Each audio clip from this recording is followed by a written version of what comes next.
और अब 21वां दिन आज है। लगातार इजराइल हमले कर रहा है हमास पर, हमास उस पर पलटवार कर रहा है। लेकिन आशु और राजीव, ये देखिए आंकड़े बहुत ज्यादा खतरनाक है, बताएंगे आप? बिल्कुल। गजा में 7,028 लोगों की मौत हुई इसराइल में, जबकि 1,400 लोगों की मौत हुई है। इसराइल चूंकि लगातार अटैक कर रही है, वजह कि गजा में मौत का आंकड़ा ये नजर आ रहा है। देखिए बढ़ता ही जा रहा है तादाद। बंधक कितने हैं? 212 से, और लेकिन उसमें हमास ने दावा किया कि 50 लोग जो इसराइल ने अटैक किया है उसमें मारे गए हैं जो बंधक हैं। अब कितनी सच्चाई है ये तो वक्त आने पर पता चलेगा। लेकिन गाजा, लेबनान, सीरिया, ये किस तरह से तेहरा एक चुनौती का सामना करना पड़ा इसराइल को, सही जी, ये अपने आप में बड़ी बात है। और राजीव, ईरान के आने से, अमेरिका को खुली धमकी देने से क्या आपको लगता है कि विश्व युद्ध का खतरा है?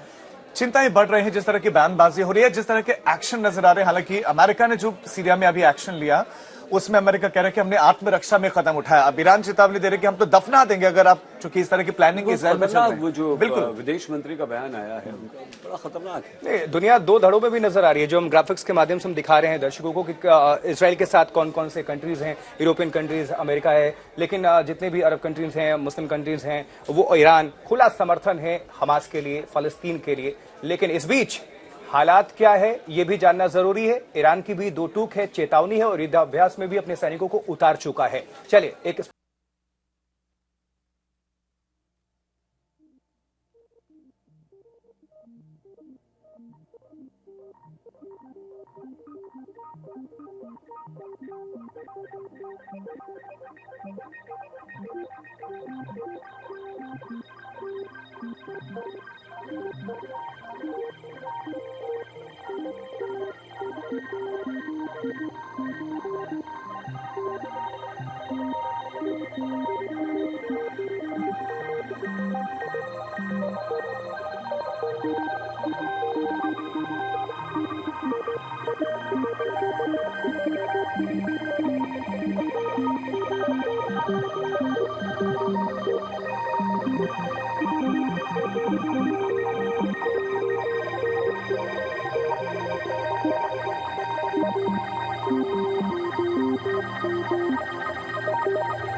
जाता है।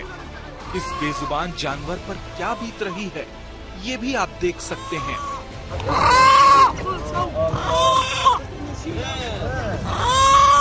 इजराइल डिफेंस फोर्स का दावा है कि गाजा के खान यूनिस में एक हमले में हमास के खुफिया विभाग के उप प्रमुख शादी बरूद को मार गिराया है।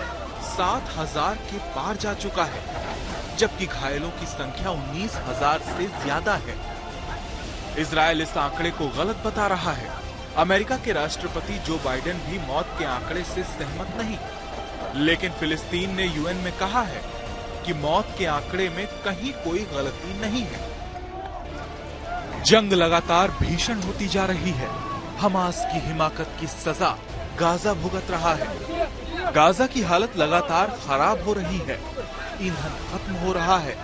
पानी, बिजली की सप्लाई इजराइल ने रोक रखी है। बग्घियों से लाशें ढोई जा रही हैं। दफन करने को जमीन कम पड़ने लगी है। ये मानवीय त्रासदी की सबसे विभत्स तस्वीरें हैं। श्वेता सिंह और राजेश पवार के साथ शिवरूर, तेल अवीव, आज तक।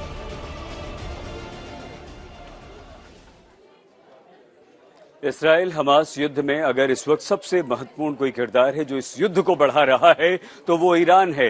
बड़ी खबर इस वक्त ये आ रही है कि ईरान ने एक बार फिर से एक शर्त रखी है, और वो ये शर्त ये है कि हमास के पक्ष में खुलकर ईरान की ये शर्त सामने आई है, जिसमें ईरान ने 6,000 फलस्तीनियों को छोड़े जाने की बात कही है।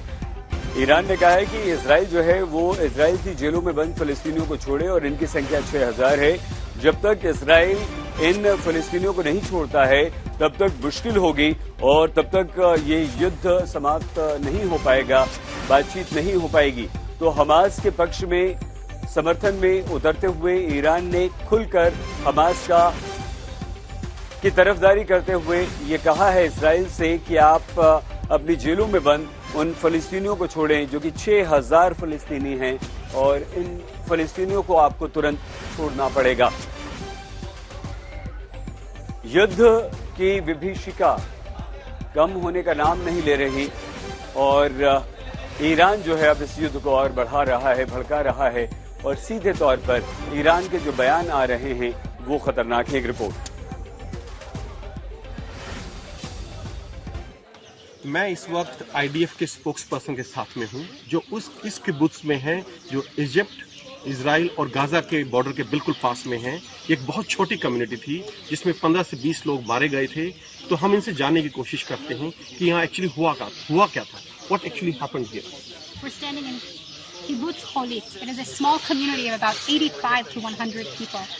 On the morning of October 7th, Hamas terrorists fired thousands of rockets and at the same time came to this area via land. They broke through the fence on motorcycles and trucks, came in over the air and through the sea, infiltrating into this entire southern area of Israel to murder and to brutally massacre Israelis in their beds. ये कह रहे हैं कि 7 अक्टूबर को जब Hamas ने हमला किया तो उन्हें हजारों रॉकेट्स फायर किए थे इस इलाके पे, और रॉकेट्स के साथ साथ जब लोग अपने सेफ हाउसेज में चले गए तो वो मोटरसाइकिल्स पे, ट्रक्स पे आए थे और ट्रक्स के थ्रू उन्होंने फेंसिंग को यहाँ पे डिस्ट्रॉय कर दिया और उसके अंदर आके लोगों को रेप किया है, उनको मारा है और यहाँ पे काफी चीजें वो उठा कर ले गए हैं।